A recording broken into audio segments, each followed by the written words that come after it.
नहीं मिसाल नहीं था, इससे ही मिसाल था। 7 फ्लोर का एक था ये। इस जमाने में सब लाल टाइल से बना गया, देखो लाल पत्थर से बनाया गया पूरा सामने। अब इसको गौर से देखोगे, इसको तोड़ा गया है सब, इसकी मूर्ति से चढ़ाई किया है ना, इसको तोड़ा गया है। औरंगजेब के शासन में इसको तोड़ दिया गया पूरा।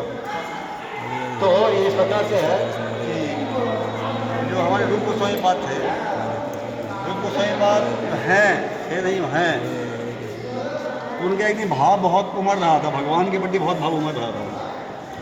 उस टाइम पे ये सब कुछ नहीं था, सब ऐसा एक पहाड़ टिला जैसा एक टिला था यहाँ पर इस जगह पे। तो उनका भाव बहुत उमड़ रहा था। तो एक बच्चा आया उनके पास, एक बालक आया और बोले, बाबा अब मैं जानता हूँ कि आप किसकी याद में हैं, इतना उमड़ रहे हो, लेकिन मैं जानता हूँ उनको। तो क्योंकि रूप गोस्वामी पाद बहुत दिव्य थे, वो जानते थे कि ये ब्रजवासी साधारण नहीं है। इसलिए ब्रजवासी को हमेशा कभी साधारण नहीं माना उन्होंने, हमेशा सन्यासी से भी श्रेष्ठ माना। तो ब्रजवासी को बहुत सम्मान करते थे। तो उन्होंने कहा ठीक है, हो ना हो, कहीं ना इनको कुछ ना कुछ पता होगा। तो बोला, आप जिसे ढूंढ रहे हो ना, वो मैं जानता हूँ। बोलते कैसे जानते हो? बोले मेरी गैया जो है ना, डेली वहाँ पे जाके पूरे पे दूध दे देती है वहाँ पे। तो जो उनकी जब, तो बोला चलो मैं देखूँगा। तो उनको जब लगा कि सही में कुछ ना कुछ सही होगा, तो उनके साथ में आए।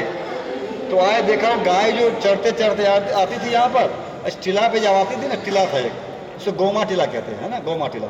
तो वहाँ पर आकर के गाय अपने आप सारे दूध निचोड़ देती थी अपने आप वहाँ पर। जितने गाय का थन का दूध होता था, निकालता ही था कोई, अपने आप निचोड़ा जाता था। तो रूप गोस्वामी पाद को लगा हो ना हो यहाँ पर कुछ ना कुछ विशेष बात है। तो खुदवाए वहाँ पर धीरे धीरे। तो खुदवाए तो भगवान गोविंद देव प्रकट हुए। 3 मूर्ति जो 3 श्री विग्रह जो बनाए थे, पद्मनाभ, वो अपना ब्रजनाथ, एक गोपीनाथ का, एक मदन मोहन जी का, एक ये। तो मिले, तो इनको स्थापना किया। यहाँ पर एक खोपड़ी लगा के इनको यहाँ पर एक छोटे से खोपड़ी बना करके इनको यहाँ पर सेवा कर रहे हैं, ठीक है। तो उसके बाद में ये उस टाइम पे क्या था कि राजा मान सिंह वहाँ पर राज करते थे। कहाँ पे? जयपुर में। और यहाँ पे सब औरंगजेब कर रहा था। एक ऐसा गांव था जिस गांव से औरंगजेब को टैक्स नहीं आता था, क्योंकि वो लोग देवी के भक्त थे। तो उस गांव में वो जीत भी नहीं पाता था, वो उस गांव को जीत नहीं पाता था, और कितने बड़ी प्रयास करता था, उसे टैक्स नहीं आता था। तो औरंगजेब ने इनको बोला, इनको पावर दे दिया कि आप वहाँ से टैक्स वसूल करके मुझे तो कैसा करोगे। तो राजा को दिमाग लगाया, राजा सोचा कि आखिर क्या कारण है कि ये लोग हारता नहीं है। तो पता चला कि देवी की शक्ति। तो उन्होंने देवी की मूर्ति को ही चुरा लिया इन्होंने पहले, और देवी मूर्ति को अपने राज्य में ले आया ये राजा मान सिंह। उसके बाद आक्रमण किया उसके ऊपर, तो हार गया वो, तब टैक्स आना शुरू हो गया। इस प्रकार से औरंगजेब था, राजा मान सिंह को बहुत मानता था, मतलब मिली जुली हो गया।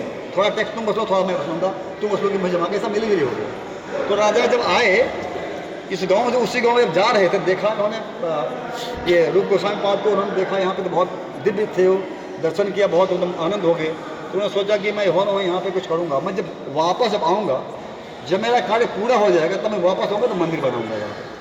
समझ गए? उसका मंदिर नहीं था, वो गए, कार्य हो गया उनका, उनको वो गाँव के ऊपर जीत गया। वो जीत जब गए तो राजा मान सिंह उस टाइम पे ये लाल पत्थरों से 7 फ्लोर की पूरे बनाए।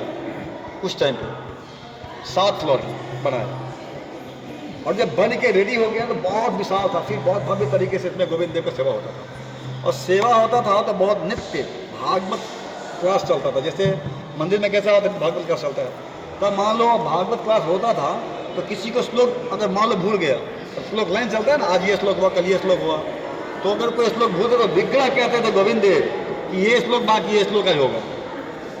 समझ गए ना? आज 4था नंबर हो गया, 5वां नंबर होगा आज श्लोक, गोविंद देव कहते थे। तो इस प्रकार इतने मतलब इतने ज़्यादा क्लोजिस थे, मतलब इतना ज़्यादा। तो इस प्रकार से सेवा हो लगी। जब औरंगजेब जब आया तो उसे नजर में खटक गया, ये 4 फ्लोर की था, देखा ना, खटक गया। उसने पूरे सेना को भेजा और पूरा तोड़ फाड़ के, आप देखोगे नजदीक देखो, सब में जितनी सुंदर सुंदर कढ़ाई की है इसने उस जमाने में, सबको तोड़ दिया।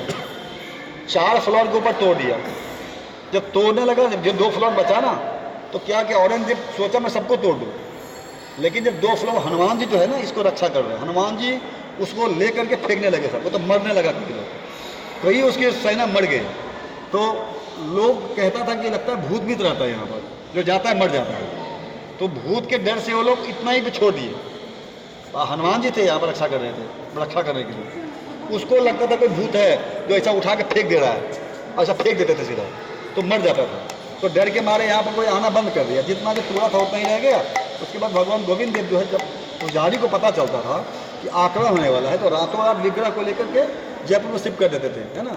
तो पहले जयपुर, जब आप देखेंगे जितने भी ओरिजिनल स्वयंभू विग्रह है ना, सब विशेष करके जयपुर में है, क्योंकि जब शासन काल में जब वो आक्रमण करता था तो जयपुर में भेज देते थे, राजा रमान सिंह रहा था वहाँ पर, और यहाँ पे तो औरंगजेब कर रहा था तो तोड़ फाड़ करता था पूरा।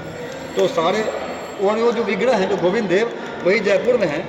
जो बलदेव विद्याभूषण जी जब गए थे जयपुर अपने संप्रदाय को प्रमाण देने के लिए, तो वही गोविंद जी गोविंद भास लिखवाए। जानते गोविंद भास? गोविंद देव जी लिखवाए हैं गोविंद भास। अब लिखो तो तब बलदेव विद्याभूषण लिखे हैं।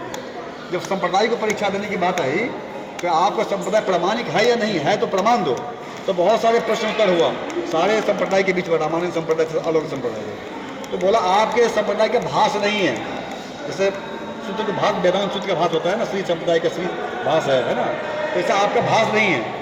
तो भाष लिखना कोई साधारण बात नहीं है, बहुत साल, कई साल लग जाते हैं बड़े बड़े विद्वानों को लिखने के लिए।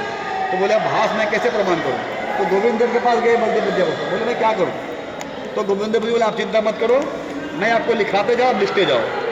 तो गोविंद देव जी लिखाते गए, बलदेव विद्याभूषण लिखते गए, तभी नाम पड़ा, तभी से नाम क्या पड़ा? गोविंद, श्री गोविंद भास। क्या नाम पड़ा? गोविंद भास। गोविंद देव जी लिखवाए, वही गोविंद देव जी। तो ऐसे गोविंद देव का दर्शन करने जा रहे हैं हम, जो साक्षात यहाँ पर विद्यमान हैं। वहाँ भी उनका ही था कि मैं अपने स्थान से कभी हटता नहीं हूँ, इसलिए मेरा सेवा यहाँ भी होता रहे और वहाँ भी होता रहे। तो यहाँ भी उनका सेवा निरंतर हो रहा है। तो हम आज जैसे गोविंद देव को दर्शन करने जा रहे हैं। श्री श्री राधा गोविंद देव की